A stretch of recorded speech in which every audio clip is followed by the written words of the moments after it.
چونکہ قیامت سے پہلے ایک ہوا چلے گی جس سے سارے اہل ایمان مر جائیں گے، ایک کلمہ گو مسلمان دنیا پہ زندہ نہیں بچے گا، صرف غیر مسلم ہوں گے، ایک بھی لا الہ الا اللہ کہنے والا نہیں ہوگا۔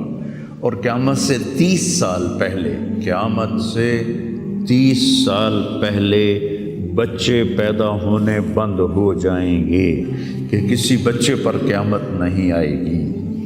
یوم تذہل کل مرضعۃ عما ارضعت، وہ ہولناکی بتانے کے لیے تشبیہ ہے، وہ یہ نہیں کہ ایسا ہو رہا ہوگا، کیونکہ بچہ تو کافر کا بھی ہو وہ معصوم ہے، مسلمان کا بھی ہو تو وہ معصوم ہے، اس لیے آپ نے کہا کہ سارے جو نابالغ مرتے ہیں وہ جس مذہب کے بھی ہیں سب جنت میں جائیں گے، چونکہ ان پر تو بھی شریعت لاگو ہی نہیں ہوئی ہے، اور سارے بچے حضرت ابراہیم علیہ السلام کے پاس چلے جاتے ہیں۔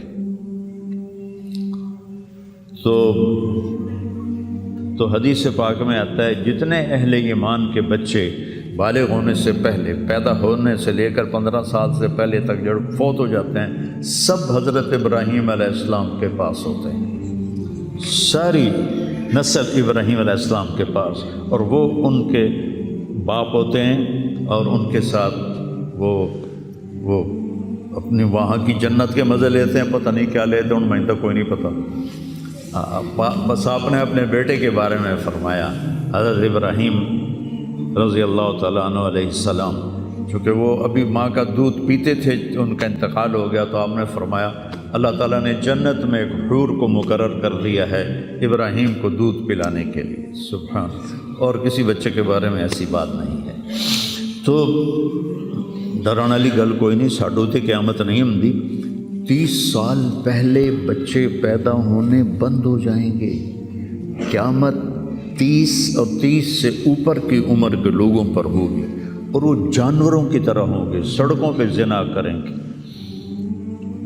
اور ہر انسانی جو اخلاق ہیں ان سے وہ خالی ہو جائیں گے، ان سے وہ خالی ہو جائیں گے۔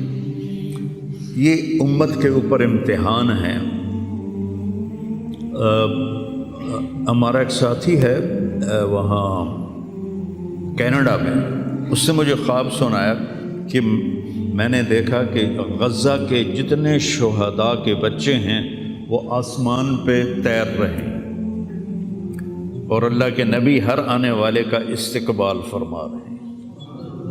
تو ہمیں دیکھنے میں تو بڑا ظلم نظر ہے، ظلم ہے بھی صحیح، لیکن ہماری تو موج ہے، تو سارے جنت میں گئے، جتنے بڑے شہید ہوئے وہ بھی جنتی، عورتیں شہید ہوئیں وہ بھی جنتی، مرد شہید ہوئے وہ بھی جنتی، اور بچوں کا تو میں نے کینیڈا میں ایک نوجوان خواب دیکھ رہا ہے، راونڈ کا پڑھا ہوا ہے، عالم ہے، کہ میں نے خواب دیکھا کہ غزہ کے شہداء کے بچے آسمان پر تیر رہے ہیں، اور اللہ کے نبی ہر آنے والے بچے کا استقبال فرما رہے ہیں۔ تو ساڑی تو موج ہو گئی، ہمیں دیکھنے میں موت نظر آتی ہے، حقیقت میں دیکھو ایک ہوتا ہے کامیاب ہونا، اور ایک ہوتا ہے فتح پانا، ایک ہوتا ہے ناکام ہونا، اور ایک ہوتا ہے شکست کھانا۔ یہ دو الگ چیزیں ہیں، کامیابی الگ چیز ہے، فتح الگ چیز ہے، ناکامی الگ چیز ہے، شکست الگ چیز ہے۔ کربلا کے میدان میں سب سے مقدس خون بہایا گیا، سب سے پاکیزہ خون بہایا گیا، اور ان سب کو شکست ہو گئی، اور وہ سارے گردنیں کٹوا کے نیزوں پہ چڑھ گئے، لیکن وہ ناکام نہیں ہیں، وہ کامیاب ہیں۔ انہیں شکست ہوئی ہے، انہیں ناکامی نہیں ہوئی، وہ کامیاب ہیں۔ اور شمر کا لشکر وہ فتح پایا ہے، وہ کامیاب نہیں ہے، انہوں نے فتح پائی، کامیاب نہیں ہے۔ ابن زیاد کی گردن کٹ کے جب لائی گئی مصعب بن عمیر کے سامنے، جیسے حضرت حسین علیہ السلام کی گردن کٹی ہوئی ابن زیاد کے سامنے رکھی گئی تو وہ ایسے منہ پہ چھڑیاں مار کر کہنے لگا میں نے ایسا خوبصورت چہرہ آج تک نہیں دیکھا جو مرنے کے بعد بھی اتنا چمکتا. کٹی ہوئی ابن زیاد کے سامنے رکھی گئی تو وہ ایسے منہ پہ چھڑیاں مار کر کہنے لگا میں نے ایسا خوبصورت چہرہ آج تک نہیں دیکھا جو مرنے کے بعد بھی اتنا چمکتا ہوا تر و تازہ ہو. تو حضرت ابو برزہ اسلمی رضی اللہ تعالیٰ عنہ نے کھڑے ہو کر روتے ہوئے فرمایا کہ ظالم یہ چھڑی یہاں سے ہٹا لے، میں نے ان ہونٹوں پہ اللہ کے نبی کے ہونٹوں کو لگتے ہوئے دیکھا ہوا. تو کہنے لگا تو بوڑھا ہو گیا ورنہ تیرا بھی سر اڑا دیتا میں.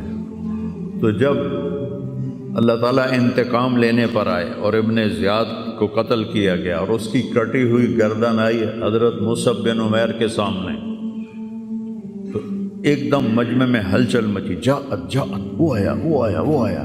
کیا دیکھا؟ ایک چھوٹا سا سانپ، اتنا انتہائی تیز، وہ تیزی سے آیا اور اس کی ناک میں داخل ہوا اور منہ سے نکل گیا. پھر اس کی ناک میں داخل ہوا اور منہ سے نکل گیا. پھر اس کی ناک میں داخل ہوا، پھر اس کے منہ سے نکل کے پھر غائب ہو گیا. تھوڑی دیر کے بعد پھر آواز ہے جاءت وہ آیا. تو دیکھا وہی سانپ پھر آ رہا ہے اور آ کر اس کی ناک میں داخل ہوا اور پھر نکلا نہیں، اندر ہی غائب ہو گیا. فتح پائی ابن زیاد نے لیکن ناکام ہو گیا. شکست کھائی امام حسین علیہ السلام اور ان کے 72 ساتھیوں نے، لیکن وہ کامیاب ہو گئے. جنگ سے پہلے آپ کو اونگ آ گئی تو آنکھ کھلی تو آپ ہنسنے لگے. حضرت زینب نے پوچھا یہ کوئی ہنسنے کا موقع ہے، کیوں ہنسے ہو؟ کہا خواب میں اللہ کے نبی ملے ہیں، کہہ رہے بیٹا میں تمہیں لینے کے لیے آ چکا ہوں. تو دیکھنے میں شکست ہوئی ہے لیکن وہ کامیاب ہیں. عمر بن سعد کو فتح ہوئی ہے تو ناکام ہے. عمر بن سعد کی کٹی ہوئی گردن بے مختار کے سامنے رکھی گئی. اللہ تعالیٰ نے ایک کو زندہ نہیں چھوڑا، جتنے بھی قاتلین حسین تھے سب قتل ہوئے. حضرت عثمان کے قاتل سب طبعی موت نہیں مرے، سب ذلت کی موت مرے. تو بھائیو یہ امتحان کی جگہ ہے. اللہ اپنے نبی کی امت کے گناہوں کو دھونے کے لیے ایسے حالات لاتا ہے. سب آپ نے فرمایا جتنا مجھے ڈرایا گیا اتنا کسی کو نہیں ڈرایا گیا. تو میں بتا رہا تھا ارض فلسطین یہ دوسری مسجد جو زمین پہ بنی 40 سال کے بعد وہ مسجد اقصی ہے. 4000 نبیوں کے باپ اور میرے نبی کے دادا ابراہیم علیہ السلام اس سرزمین میں تشریف لائے، وہیں آرام فرما رہے ہیں. اسحاق علیہ السلام، یعقوب علیہ السلام، داؤد علیہ السلام، سلیمان علیہ السلام، یحییٰ علیہ السلام، زکریا علیہ السلام، یہ وہ نبی ہیں جن کا قرآن میں ذکر ہے. اس کے علاوہ بھی سینکڑوں نبی ہیں جن کے نام نہ تاریخ میں ہیں نہ قرآن میں ہیں، جو اس سرزمین کے اندر ہیں. یہ معاشر کی سرزمین ہے، یہ نبیوں کی سرزمین ہے. میرے نبی نے فرمایا ارض المنشر والمحشر، یہ محشر کی سرزمین ہے اور دوبارہ زمین سے باہر نکلنے کی سرزمین ہے. اور پہلا بڑا معرکہ روم اور صحابہ کے درمیان ہوا تھا فلسطین میں، اجنادین کے مقام پر جو آج رملہ کہلاتا ہے. رملہ کے قریب یہ روم کی تعداد 90,000 تھی اور صحابہ کی تعداد 30,000 تھی. اور خالد ابن ولید رضی اللہ تعالیٰ عنہ وہ لشکر کے امیر تھے. اس وقت وہ عراق میں تھے. جب حضرت ابو بکر صدیق کو پتہ چلا کہ جو 18 دن کا تھا اور ایک راستہ تھا جس سے لوگ آتے جاتے تھے وہ 2 مہینے کا تھا، تو حضرت خالد نے فرمایا میں اس صحرا کو پار کروں گا. لوگوں نے کہا ہم بھوک سے مر جائیں گے، پیاس سے مر جائیں گے. کہا جس لشکر میں رافع ابن عمیرہ ہو وہ لشکر ہلاک نہیں ہو سکتا.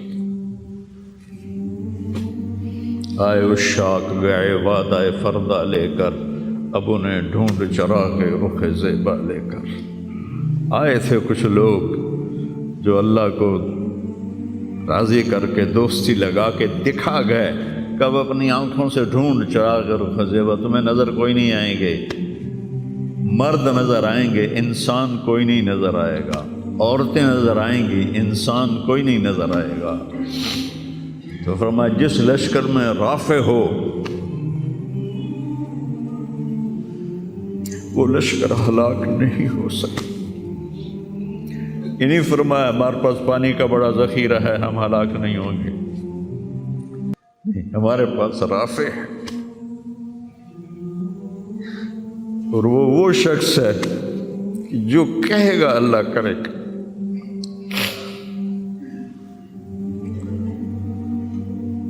18 دن میں اس کو پار کیا، اور ایک مقام پر آ کر پانی ختم ہو گیا، 3 دن بغیر پانی کے گزارے۔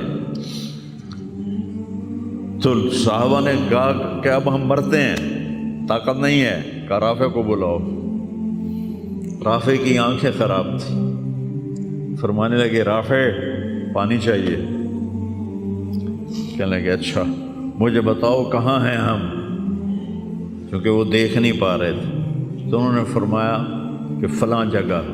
اب صحرا میں تو کوئی نشان منزل ہوتا ہی نہیں، تو کوئی انہوں نے جھاڑیاں بتائیں، کہنے کچھ جھاڑیاں دیکھو ایک طرف کٹھی ہوں، کٹھی جھاڑیوں کا کوئی جھنڈ ہو، مجھے بتاؤ ہے؟ انہوں نے کہا ہاں وہ نظر آ رہا ہے، کہ مجھے وہاں لے چلو۔ وہاں لے گئے، ایک جگہ اشارہ کیا کہ یہاں سے زمین کھودو، زمین کھودی تو پانی کا چشمہ نکل کے باہر آ گیا۔ کبھی ہم بھی تم میں بھی چاہتی، کبھی ہم بھی تم میں بھی راہ تھی، کبھی ہم بھی تم بھی تھے آشنا، تمہیں یاد ہو کہ نہ یاد ہو۔ اللہ نے تو بے وفائی کی نہیں، ہم نے بے وفائی کی۔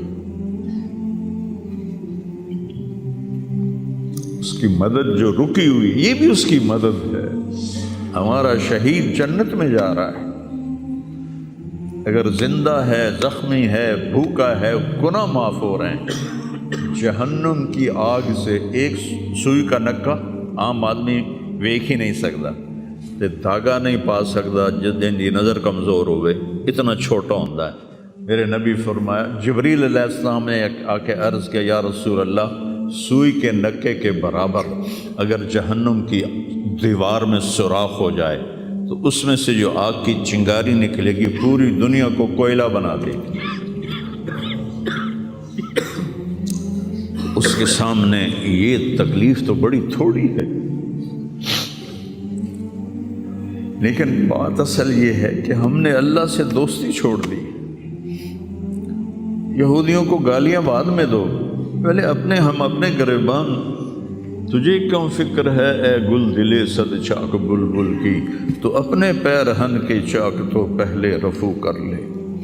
کتنا جھوٹ بولا جا رہا ہے، کتنے جھوٹے مقدمے ہیں، کتنی والدین کی نافرمانی ہے، کتنے گھریلو ناچاکیاں ہیں، کتنا سود چل رہا ہے، کتنا شراب کے ٹھیکے چل رہے ہیں، کتنے لوگ نمازیں چھوڑ چکے ہیں۔ صرف حکمرانوں کو میں کیا گلہ دوں، آج ہم سارے اس حمام میں ننگے ہیں۔ تو یہ اللہ کی رحمت ہے، اگر کسی کو اللہ نے اس امت کو اگر دنیا میں وہ جھٹکے دیتا ہے۔ مجھے ایک آیت بھی یاد آ گئی، دونوں کو حال بتاتا ہوں۔ ایک ہے جنہوں نے اللہ کو نہیں مانا، تو اللہ کہتا ہے ذرہم یأکلوا ویتمتعوا ویلہہم الامل فسوف یعلمون۔ میرے محبوب کرن دے انہاں نوں موج میلا، 4 دہاڑے انہاں نوں موج میلا کرن دے انہاں نوں میرے کول آون دے، ووٹ ویکھی میں کی کرنا، ٹھیک ہوگی۔ ہمارے بارے میں کیا کہا، وَلَنُذِيقَنَّهُم مِّنَ الْعَذَابِ الْأَدْنَىٰ دُونَ الْعَذَابِ الْأَكْبَرِ لَعَلَّهُمْ يَرْجِعُونَ۔ میں تمہیں دنیا میں چھوٹے چھوٹے عذاب دوں گا، بڑا عذاب نہیں دوں گا آخرت کا۔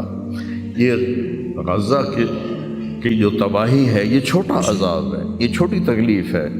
دون العذاب الاکبر، فَيُعَذِّبُهُ اللَّهُ الْعَذَابَ الْأَكْبَرَ يَصْلَى النَّارَ الْكُبْرَى، اور عذاب اکبر نار کبرا جہنم ہے۔ تو میرا اللہ کہہ رہا ہے کہ میں تمہیں چھوٹے چھوٹے عذاب دوں گا، بڑا عذاب نہیں دوں گا، تاکہ تم توبہ کر کے میری طرف آ جاؤ، اور جو مجھے نہیں مانتے انہوں نے چھٹی دیتے۔ جو بچہ اسکول میں پڑھتا ہے اسی کی حاضری ہوتی ہے، غیر حاضری ہوتی ہے۔ جو پڑھتا ہی نہیں تو اس کی کون حاضری لیتا ہے یا غیر حاضری لیتا ہے؟ اپنے بچہ کوئی غلطی کرے تو اس کو تنبیہ کی جاتی ہے، گلی کا بچہ کوئی کچھ کرے تو ہم نے کبھی دیکھا ہے کہ کیا کر رہا ہے؟ یہ امت میرے اللہ کی لاڈلی امت، اس وجہ سے نہیں کہ ایسے کوئی بڑے حاجی پارسا ہیں، اپنے حبیب کی وجہ سے، اپنے محبوب کی وجہ سے یہ امت اللہ کی لاڈلی امت ہے۔ اللہ ہمیں بھی بندر خنزیر بنا سکتا ہے، ہمیں کیوں چھوڑا ہوا ہے؟ تو گنبد والے کے لیے درود پڑھو،